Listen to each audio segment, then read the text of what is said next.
Ladies and gentlemen, Kim here. Welcome to the daily update. Hope you guys had a good day trading. Today, market is up about 0.9% there. On the S&P Nasdaq, 1.4%. Semiconductor 2, Dow 0.6. Russell 2000 made a move here, 2% positive. Transport 1, banks up a little bit. Energy and the home builders and retail, these guys look like led the market today. Notably, retail up 7% for the day.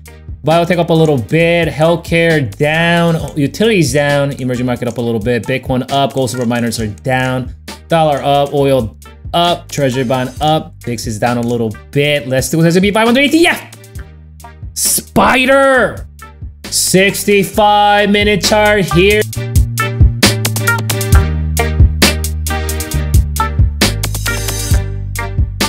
So this is where we closed yesterday. And looks like this is where we opened up this morning. So we actually saw a gap down. You can't really see it in this chart because it was masked by that candle there, first hour candle. But what happened was we actually gapped down. This is where we opened up right here, right on that micro-term moving average. So we did see that gap down this morning, that micro-term that has been a strong pivot, I might add, in the micro term. It's been flipping back and forth, supporting the buyers, supporting the bears, supporting the buyers. Kind of flip back right here, right on that first hour. And supporting the bulls right on that first hour. And with that, we saw that thrust on the first hour. And that's a good sign. And there's a little bit of victory there on the first hour because not only that down gap was filled quickly, but you can see there's a bigger down gap that was opened up yesterday. So what that first hour did is much more than what you can see in this chart. Again, keep in mind, there was that down gap this morning that was filled. Another down gap from yesterday. Both of those down gaps were filled on that first hour. But once those down gaps were filled, what's going to happen is that it's going to act as what? Instant resistance. Not to mention, that's the important pivot right here. It's been acting as a resistance for some time now. So you can see on that first hour, we brought right up to that level where it was coinciding with the down gap, which was filled. And then the resistance, that's been acting as resistance for a week or so. That was a level where we saw that downturn on that second hour. Looks like that micro-term moving average all of a sudden became a fan of the bulls here. So on that second or third and the fourth and fifth hour, supporting the buyers, finally made that push on that fifth hour. Keep in mind though, you see that long lower wick right here. So at one point, this thing looked something like this. And bears are probably getting really excited to see another plunge to the downside, but quickly, that lower wick represents buyers putting up the little bit of courage on that fifth hour, using that, micro-term moving average to prop itself up. They did that. But guess what? On that sixth hour, we finally met with that mid-term moving average. And that's where the boss bears are hanging around, right? This is not a coincidence. This is not a mistake. This is not an accident. This is not a random occurrence. That when we did close the day today, we closed right on it with the doji candle, right? Not above it, right underneath it, because bulls are terrified by the midterm moving average, right? Because every battle that bulls had to deal with this, midterm moving average. This is where all the boss bears are hanging around. The big bears, right? And these guys been pounding it down every single turn. As you can see right here, finally, bulls are putting up that courage and battling here with the boss bears. I have to tell you right now, though, this is a very, very significant level for both bulls and bears, because given the fact that this level was never breached, bulls were not able to get above this level for the entire last 2 months or so.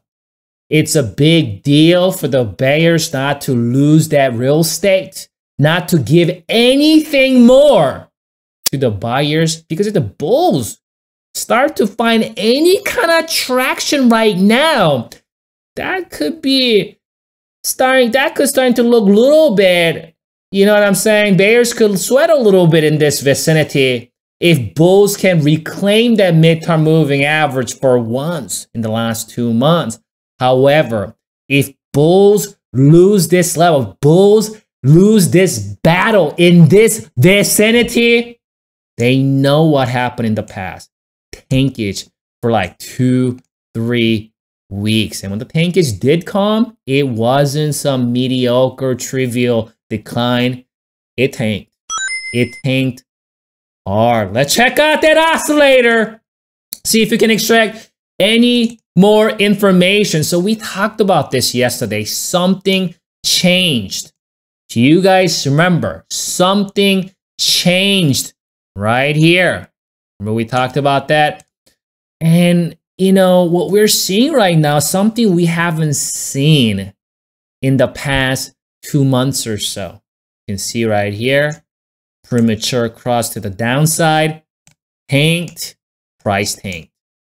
Premature cross to the downside, tanked, price tanked. Midterm, premature cross to the downside. When I say premature, if you're just joining us, today is the first time, I mean this oscillator not hitting all the way to the top of his band. Tanked, oscillator tanked with it. We did see that premature cross yesterday. However, there was a little bit of bullish move we saw yesterday. And what happened was, though, today, that oscillator isn't seeing that waterfall like the other 3 events that we saw. Instead, we're actually seeing that cross back up here. This is the first time we're seeing this action on this oscillator since early April. So it's been about a month and a half or so. We haven't seen this kind of price action. So bulls are cooking up something here. But first things first, though, that midterm moving average is a huge threat to the buyers right now. If you're a buyer here, best case scenario is gapping up above it, so you don't even have to deal with it. That's the best case. That's the best way. That's the best strategy to deal with the boss bears. They're coming down fast right now.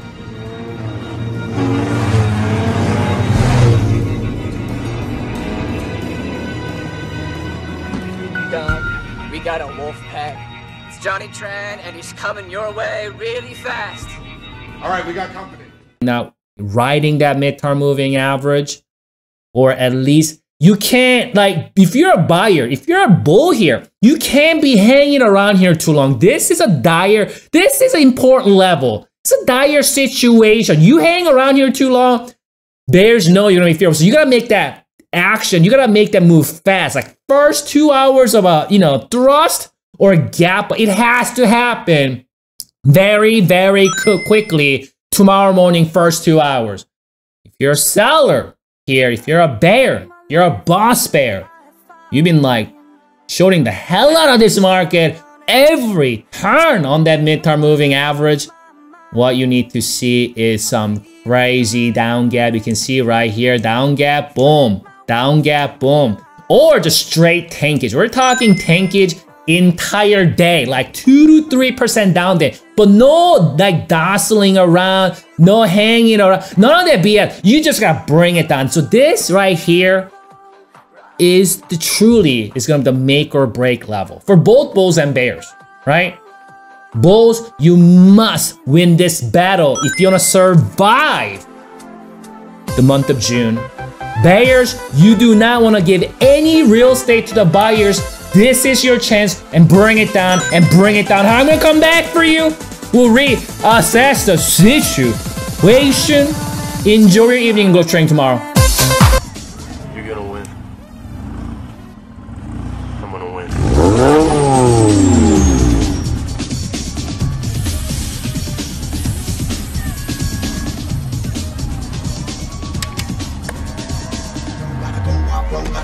Coming down, I know that y'all coming down because you don't.